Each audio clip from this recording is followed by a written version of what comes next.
Vamos a hacer un breve repaso del tema del grupo microbiano de parásitos, ¿sí?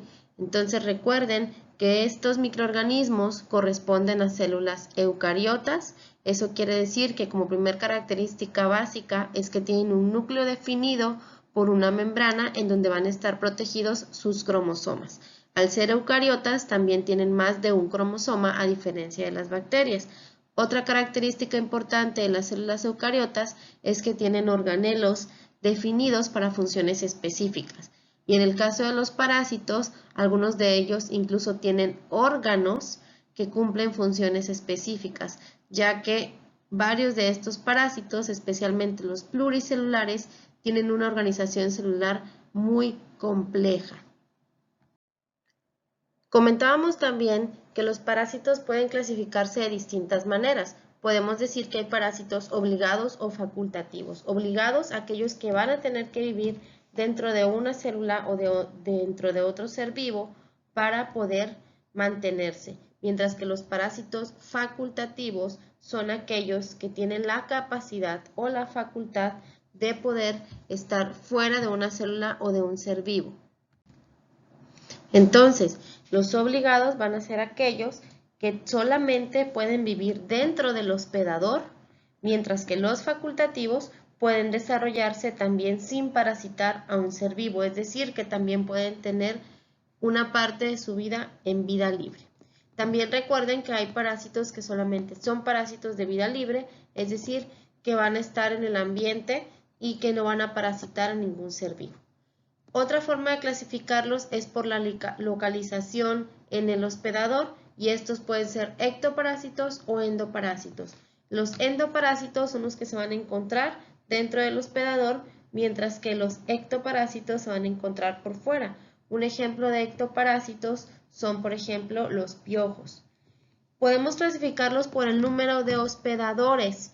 Tenemos que, en cuanto al número de hospedadores, están los parásitos que son monógenos, que nos indica que tiene un solo hospedador, y tenemos los parásitos heterógenos, que significa que pueden tener más de un hospedador.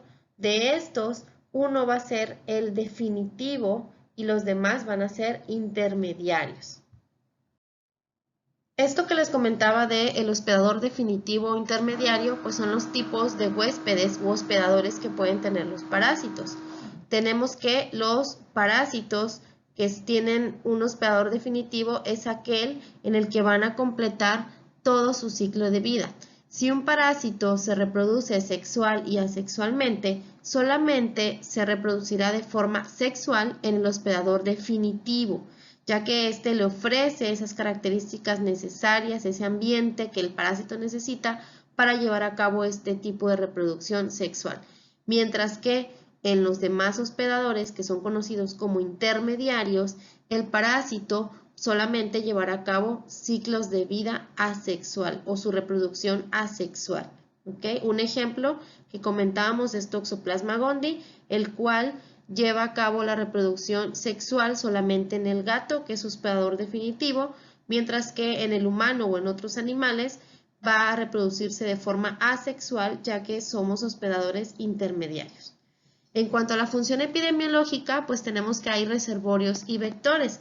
El reservorio es donde el parásito se va a mantener por mucho tiempo, donde va a llevar a cabo gran parte de su ciclo de vida, donde va a estar pasando por diferentes estadios, se va a reproducir, mientras que en el vector le va a servir para transportarlo o para llevarlo de un ser vivo a otro, y así es como el parásito pues va parasitando, valga la redundancia, a otros seres vivos. Recuerden también que los parásitos pueden ser unicelulares o pluricelulares. Cuando hablamos de parásitos unicelulares, nos referimos a los protozoos o protozoarios. Estos parásitos están formados entonces por una sola célula, por eso son unicelulares. Vamos a encontrar que van a tener un núcleo, ¿sí?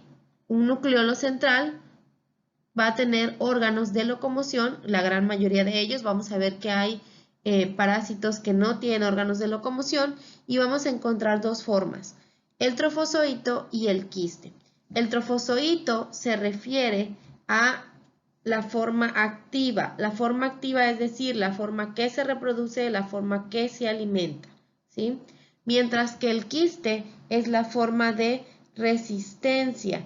La forma de resistencia significa que cuando este parásito esté fuera del ser vivo al que parasita, pues va a estar en forma de quiste para protegerse del ambiente exterior, de ese ambiente que resulta no ser tan favorable.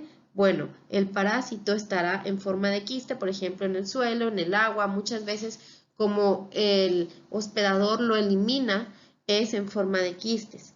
Mientras que la forma activa, que es la que se alimenta, la que se reproduce, va a ser el trofozoito. Son las dos formas que podemos encontrar. En cuanto a los parásitos pluricelulares, estos son conocidos como helmintos, que también se conocen como gusanos, helmintos o gusanos. ¿Por qué gusanos? Pues por la forma particular que estos parásitos tienen. Estos también se van a dividir, pero no por la forma de locomoción, sino por la forma del parásito, la forma del gusano. Pueden ser tremátodos, que son gusanos planos no segmentados, que se ven completamente lisos, como esta imagen. Pueden ser céstodos, que corresponde a gusanos planos segmentados, como esta que tenemos aquí, que se ven como que tuvieran pequeñas divisiones a lo largo del parásito. O pueden ser nemátodos, que corresponden a gusanos redondos. Entonces, tremátodos y céstodos son gusanos planos, mientras que los nemátodos son gusanos redondos, ¿sí? Los helmintos tienen la particularidad de que además de que algunos pueden alcanzar varios centímetros de tamaño, también tienen órganos especializados. Se han encontrado órganos especializados en la digestión, en la reproducción, lo que los convierte en microorganismos fascinantes, ya que a pesar de ser microorganismos, pueden tener un tamaño considerable, pero además no solamente tienen organelos especializados como todos los eucariontes, sino tienen órganos especializados con funciones específicas.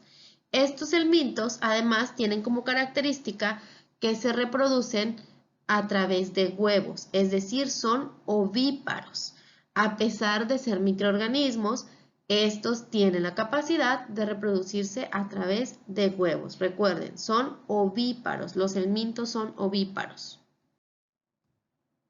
Ahora bien, ¿cómo podemos infectarnos nosotros de parásitos? Es importante también mencionar que la gran mayoría de los parásitos son de vida libre, es decir, no nos van a causar ningún daño.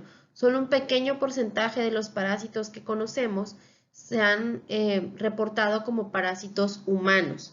Sin embargo, pues es importante que estas enfermedades que causan estos microorganismos, pero son pocos comparados con otros grupos microbianos como las bacterias. ¿Cómo nos podemos infectar entonces de una enfermedad parasitaria? Bueno, pueden ser de diferentes formas. En cuanto a los parásitos intestinales, la forma de entrada es la vía oral, es a través de la ingestión. ¿Y qué ingestión? De alimentos o agua contaminados, ¿sí? Nosotros vamos a ingerir, vamos a tomar, vamos a comer agua o alimentos contaminados con los quistes del parásito o con los huevecillos, y entonces estos van a llegar, en este caso, hacia el sistema digestivo, ¿ok? Hay otras formas de cómo el parásito puede entrar a nuestro cuerpo. Puede ser la penetración directa, en la que vamos a encontrar diferentes tipos.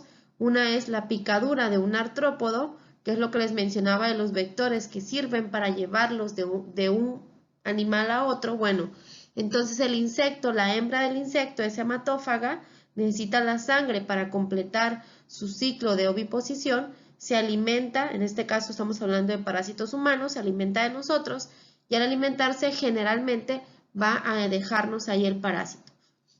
La otra forma es la vía transplacentaria. Algunos parásitos se transmiten de la madre al feto. Es una forma de penetración directa que se conoce también como transmisión vertical. Y tenemos también la forma de penetración autodirigida a través de la piel y mucosas. Recuerden el caso de enfermedad de Chagas, en el cual el triatomíneo o la chinche al alimentarse defeca y nosotros al rascarnos lo que vamos a hacer es arrastrar ese es donde está el parásito hacia el sitio de la picadura y le permitimos la entrada a este parásito. Esa sería la penetración autodirigida. ¿De qué va a depender que desarrollemos la infección? Bueno, pues eso ya depende de la capacidad de adherencia del parásito, depende de su capacidad de replicación, de invasión, pero también depende del hospedador. Si nosotros tenemos otras enfermedades asociadas que comprometan nuestra respuesta inmunológica, que ya haya daño en algún tejido, eso va a ser más fácil el trabajo para el parásito. Recuerden que aunque sea un parásito que entra por ingestión, por la vía oral, estos tienen la capacidad de migrar hacia otros órganos y hay parásitos que llegan al intestino, pero que del intestino pueden migrar hacia pulmón, riñones, corazón, hígado, etc. Entonces, ya la gravedad de los síntomas va a depender tanto del parásito como del hospedador.